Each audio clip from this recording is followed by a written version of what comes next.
It's November 22nd, 1963, Dealey Plaza, Dallas. President John F. Kennedy is in a motorcade. The air is calm until it isn't. 3 shots ring out. Chaos erupts. People run, duck, scatter. But amid the panic, one woman stands still. She holds a camera to her face, focused, steady, calm. She's caught on multiple amateur films, Zapruder, Nix, Bell, much more, standing on the grass, filming. A scarf tied over her head gives her the look of a Russian grandmother. That's how she got her name, the Babushka Lady. In the footage, we see her step closer to the street, point her camera at the motorcade, and then walk calmly toward the grassy knoll. And then, nothing. She disappears from the scene, from the investigation, and from history. To this day, no one knows who she was. And perhaps more importantly, no one has ever recovered her footage. And this is where the story turns strange. This woman was filming from one of the best vantage points of the entire assassination. Her footage could offer a completely new angle of what happened that day. But it's never been made public. It was never given to investigators. And no known copies exist. In 1970, a woman named Beverly Oliver came forward, claiming she was the Babushka Lady. She said she had been filming with a borrowed 𝐬𝐮𝐬𝐫 camera and handed the film over to 2 men who claimed to be FBI agents. But her story had problems. The 𝐬𝐮𝐬𝐫 model she referenced wasn't even available in 1963, and her age didn't match the woman seen in the footage. Experts and researchers remain unconvinced. The footage, if it existed, is still missing, and the woman's identity has never been confirmed.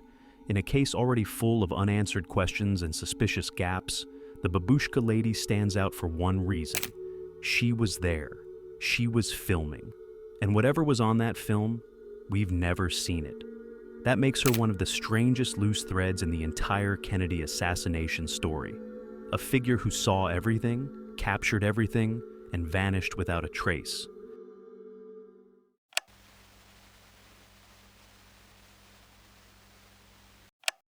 In the spring of 1483, 2 boys entered the Tower of London. They were seen playing in the gardens. Then, nothing. No screams, no trial, no burial. Just silence. Their names were Edward and Richard. One was 12, the other 9, sons of King Edward IV. One of them was already king, Edward V. The other, a prince of the realm. After their father's sudden death, the English crown was meant to pass to Edward. But his uncle, Richard, Duke of Gloucester, stepped in as Lord Protector. Within weeks, Richard declared his nephews illegitimate. He cancelled Edward's coronation. He moved fast. Then he took the throne himself. He became Richard III. Officially, the boys were housed in the tower for their protection, but they were seen less and less. And then, they vanished. The most accepted version of the story is this. Richard III had them killed, quietly, efficiently. No trial, no scandal. Just 2 threats removed. That's what Tudor historians claimed. That's the version Shakespeare turned into legend. But here's the problem. There's no proof, no confession, no eyewitnesses, no bodies. Until 1674. Workers digging near a staircase in the tower uncovered a small wooden box. Inside, 2 skeletons. Small, human, wrapped in velvet. King Charles II ordered the bones buried in Westminster Abbey. No autopsy, no inquiry. In 1933, a rough exam suggested the remains matched the prince's ages. But the Church of England has blocked all modern DNA tests. The bones are still there, untouched, unconfirmed, unsolved. But not everyone believes Richard III did it. Some point to the Duke of Buckingham, Richard's former ally turned enemy. Others suggest agents of Henry Tudor, who became Henry VII after defeating Richard at Bosworth Field. The boys may have been killed later, to clear the way for the new regime. And there's another theory. Historian Philippa Langley believes the boys may have survived. She claims Edward may have lived under a new name, Lambert Simnel. And Richard, she links him to Perkin Warbeck, a man who nearly led a rebellion years later, claiming to be the lost prince. The theory is controversial, and there's no hard evidence. But it reopens a question no one has answered. If the princes survived, why didn't they come back? Were they hiding? Were they silenced? Or were they just two boys lost in the machinery of power, forgotten until their names became legend? The tower still stands, the staircase is still there, and under the stones, the silence remains.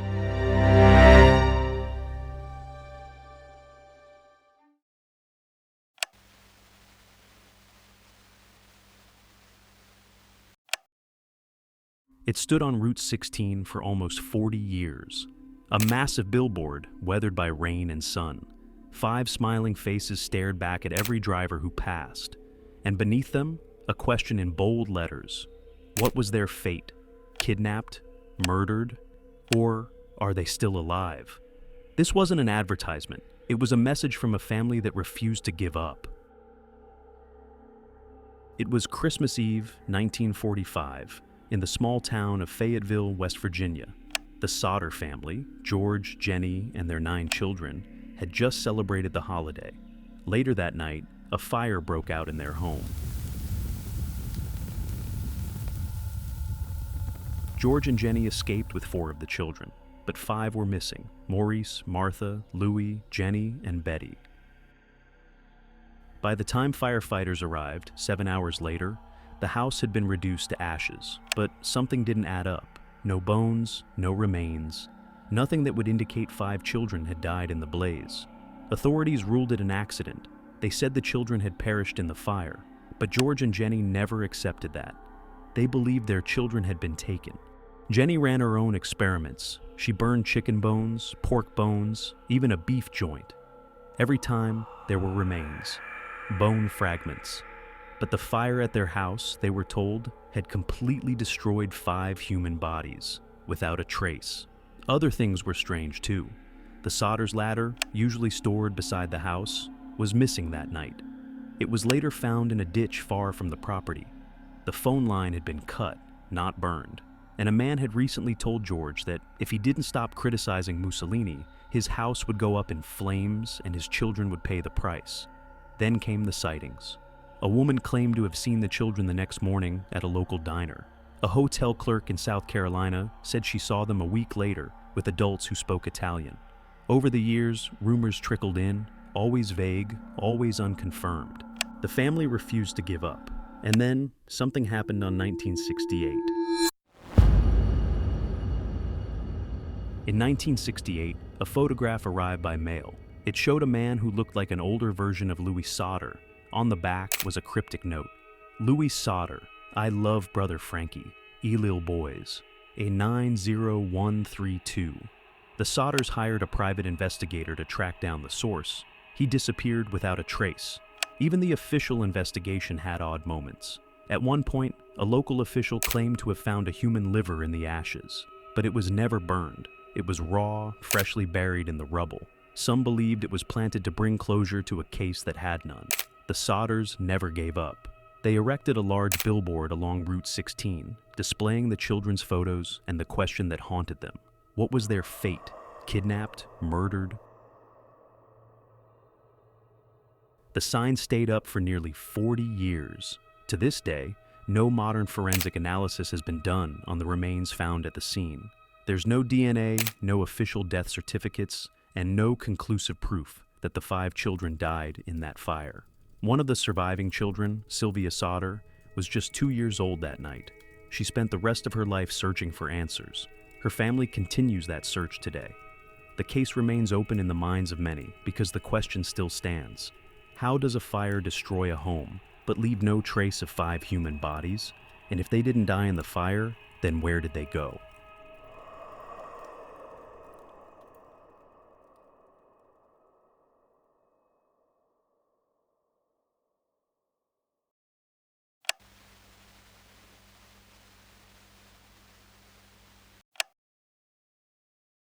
Good evening.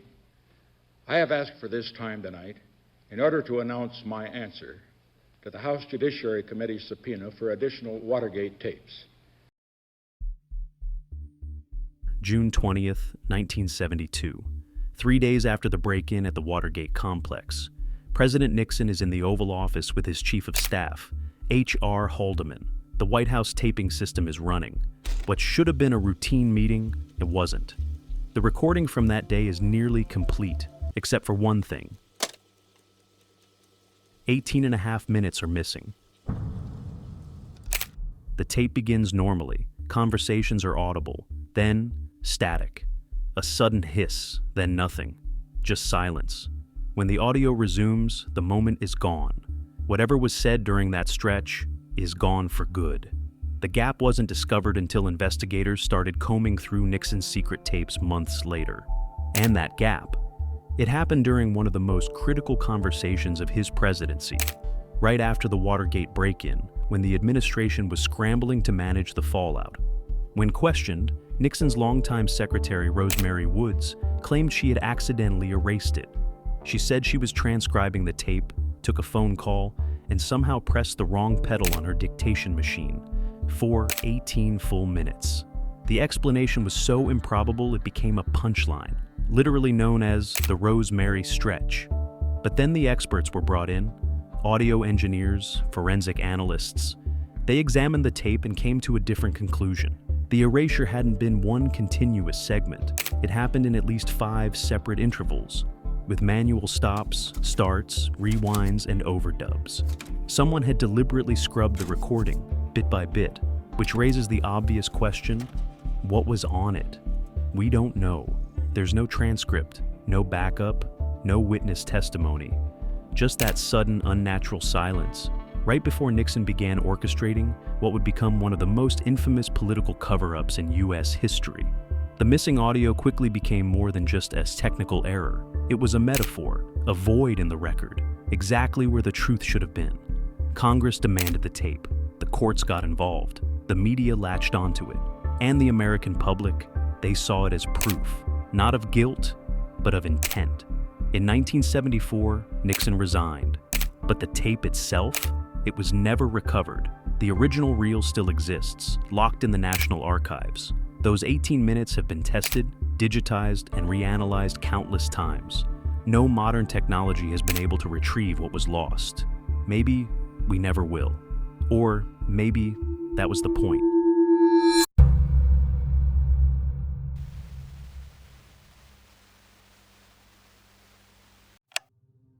In April 1943, 4 boys were trespassing in Hagley Wood in Worcestershire, England. They weren't looking for trouble, just birds' nests. But what they found, hidden inside the hollow of an old wych elm tree, would become one of Britain's most haunting unsolved mysteries. Inside the tree was a human skull. Police quickly uncovered a full skeleton, mostly intact, but missing a hand. Nearby, fragments of bone and the severed hand were recovered. A piece of taffeta had been shoved deep into the woman's mouth. Cause of death, likely suffocation.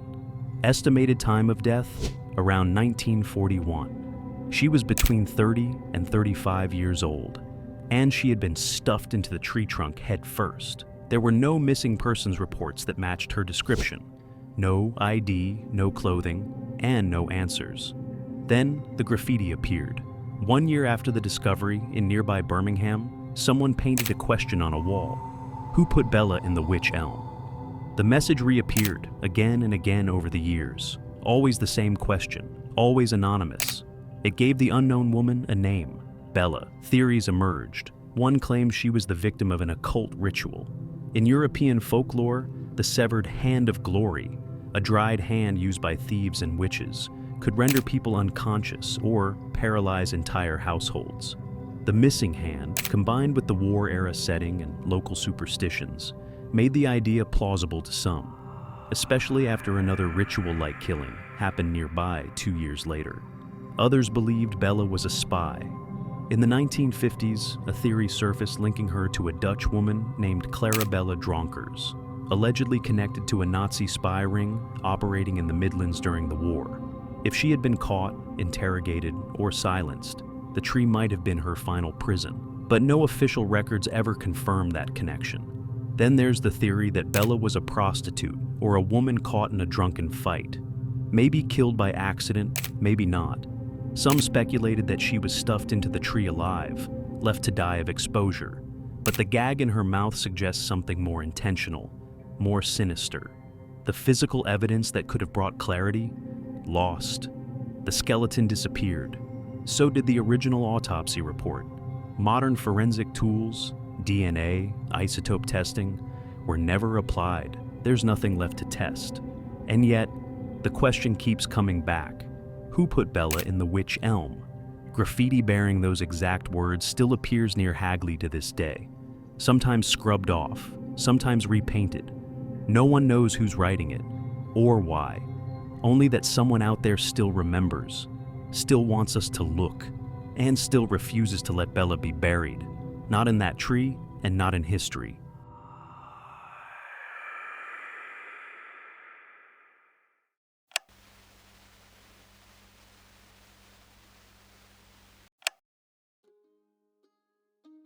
The Mary Celeste is one of the most overused maritime mysteries.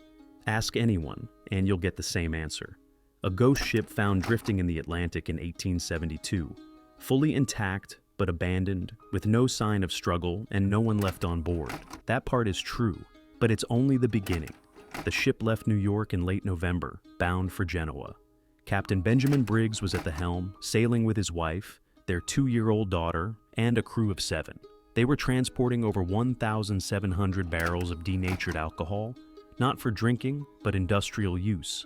10 days later, another vessel, the 𝐷 spotted the Mary Celeste off the coast of the Azores. When they boarded, they found the ship drifting slowly. The sails were damaged, the lifeboat was missing, but inside, everything else was strangely normal. Food was stocked. The crew's belongings were untouched. The hull was sound. About a meter of water had pooled in the hold. Not ideal, but not dangerous for a ship of that size. What they didn't find was anyone on board. No captain, no crew, no passengers, no blood, no signs of violence, no final message. Just a seaworthy ship that should have never been left. Immediately the theories started. Piracy, mutiny, sea monsters, anything to fill the silence. But the most consistent explanation came later, when people started looking at the cargo. Denatured alcohol releases explosive vapors if it leaks. It's possible the crew smelled fumes and feared an explosion. In 2006, researchers recreated a vapor blast scenario. A violent flash of flame with no fire, no damage, just a shockwave and panic. If that happened, even once, it would have been enough to push Briggs to evacuate the ship as a precaution.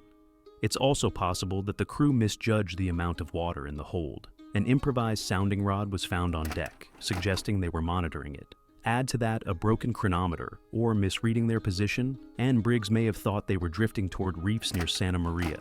He may have launched the lifeboat, planning to return once the danger passed, but the wind changed, the currents shifted, and the Mary Celeste sailed on without them. If that's what happened, it wasn't a curse. It was a chain of bad readings, bad luck, and bad timing, wrapped in silence. But here's where the story gets even stranger. The 𝐷 crew that found the Mary Celeste were accused of piracy. They were investigated, dragged into court, and forced to defend their integrity. Even though they'd saved the ship, they were eventually cleared, but the legal costs and delays ruined the salvage reward. They were left with almost nothing. Then the ship changed hands again. Her owners tried to sell her off. No one wanted her. Every new captain reported problems. Mechanical issues, navigation failures, constant repairs. One of them died on board. Others quit the sea entirely after commanding her. In 1885, the Mary Celeste was intentionally wrecked near Haiti. Her last owner, Gilman Parker, tried to fake an accident and cash in on the insurance. The fraud was so obvious that he lost everything: his license, his reputation, and eventually his life. The ship that had once carried families across oceans ended its journey as a failed insurance scam, left to rot on a reef. No heroism, no epic end, just wreckage, financial, professional, and personal. So, yes, the mystery of the Mary Celeste starts with an empty ship, but it doesn't end there. The real story is what followed. A string of failures, accusations, and disasters that ruined nearly everyone who came near her. No curses, no ghosts. Just a ship that kept costing people more than they could afford to lose.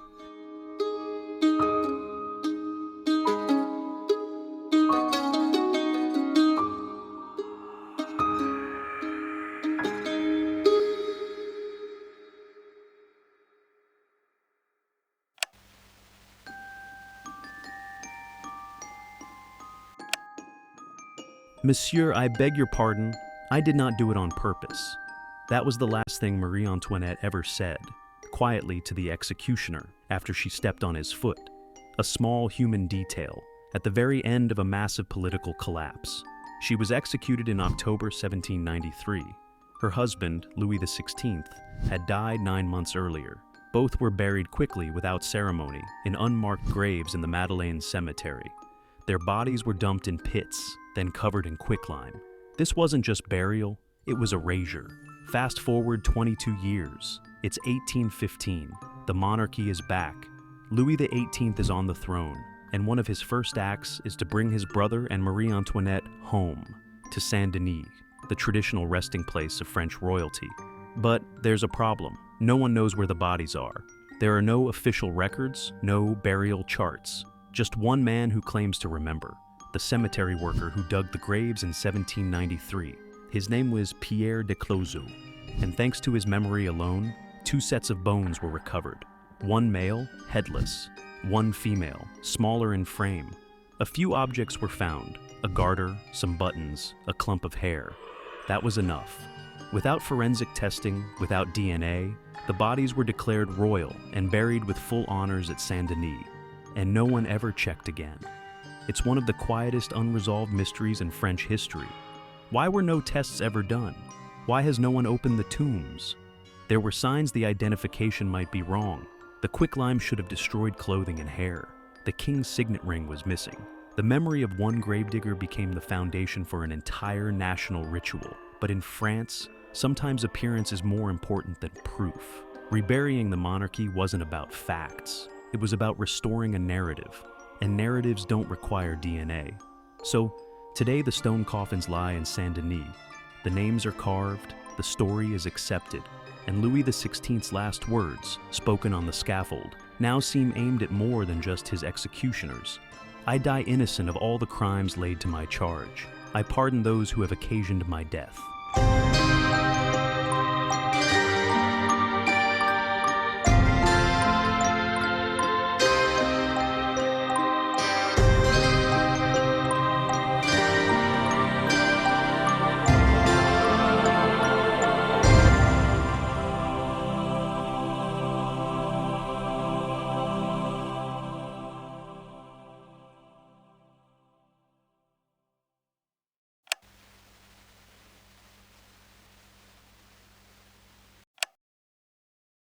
In the early 1600s, France was still healing from wars of religion, outbreaks of plague, and an unstable monarchy. So, when a group of nuns in a small town called Ludun began screaming, convulsing, and claiming they were possessed by demons, it got attention. A lot of it. The year was 1632. The town's Ursuline convent had become the center of what looked like a full-scale demonic crisis. But this wasn't just about supernatural fear. It was also about control, power, and how hysteria, real or not, can be weaponized. The man at the center of it all was Father Urbain Grandier. He was the priest of Ludun, and not exactly a model of humility. He wrote a pamphlet criticizing clerical celibacy. He was charming, he was politically connected, and he had a reputation for seducing women, including women of high status. The church already had reasons to hate him, and then came the accusations. The nuns, led by the prioress Jeanne des Anges, claimed Grandier had sent the demon Asmodeus to possess them. They screamed in Latin, climbed trees, ran naked through the convent, and they pointed directly at Grandier. He denied everything, but the case had already moved beyond him. The real shift happened when Cardinal Richelieu got involved. Ludun was a strategic Protestant town with a walled fortress the crown wanted to break down, and Grandier, who had written against the king's policies, was now an easy target. The church and the crown needed a public victory, and this scandal offered one. Grandier was arrested, tortured, and put on trial. The court accepted evidence that included forged demonic pacts, coerced confessions, and conflicting testimonies. He was burned at the stake in 1634. What followed was a public spectacle. Thousands came to watch the exorcisms. The nuns became performers, and Richelieu got what he wanted.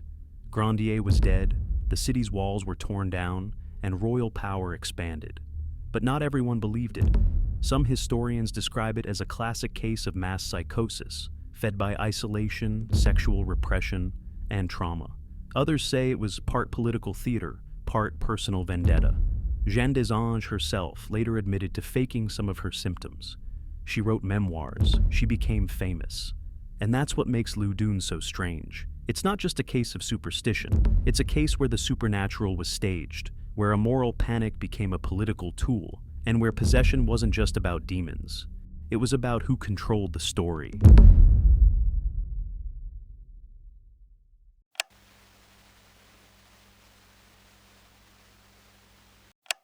In 1940, a woman in Florida walked into a bedroom and found her sister's corpse, sitting in a chair, dressed in lace, with glass eyes, wax skin, and a wig made from her real hair.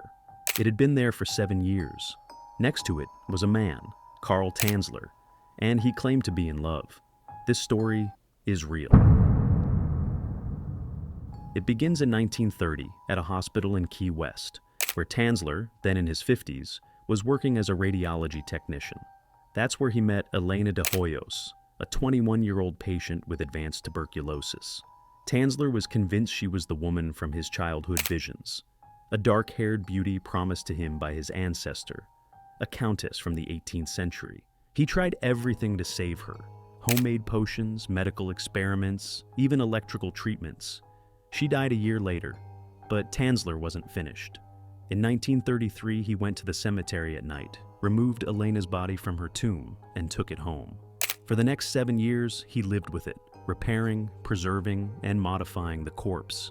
He used wire and coat hangers to reassemble the skeleton. He stuffed the body with rags, replaced the skin with layers of wax and plaster, added glass eyes, covered it in perfume to mask the smell, and he kept it in his bed. When the body was finally discovered by Elena's sister, Tanler was arrested. But under Florida law at the time, the statute of limitations had expired. He was never convicted. Then it got stranger. The body was put on public display in a funeral home. 6,000 people came to see it. Tanler became a media curiosity. Some were horrified, others romanticized it. He gave interviews, wrote letters, claimed he was working on an airship to carry Elena's spirit into the stratosphere. When he died in 1952, he was found next to a life-size doll he had built to look like her. Today, Carl Tanler's story has become part of Florida folklore. It's told in songs, books, podcasts, but one part is often left out. Some say Tanler didn't just live with Elena's body, that he spoke to her, that he recorded himself, whispering to her in the dark. No one knows if those tapes ever existed, but if they did, they've never been found. It's easy to call this madness or obsession, but maybe it's something more familiar, a refusal to let go, a need to rewrite the ending, and the unsettling question that lingers long after the headlines fade. What does it take to convince yourself that love justifies anything?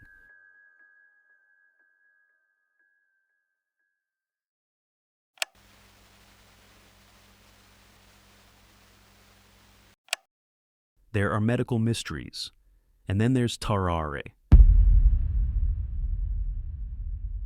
France, 18th century. A man shows up at a military hospital in Sulz. He's emaciated, filthy, and smells like something that crawled out of a sewer. But he's not starving. Not exactly. He's already eaten dozens of meals, chickens, live eels, entire baskets of apples. Still, he's begging for more. His name is Tanler, no last name, just that. And he becomes one of the strangest documented cases in medical history. Doctors are baffled. He eats enough for 15 people. His jaw can stretch 4 inches wide. His stomach inflates like a balloon, then sags like a deflated sack. He sweats constantly.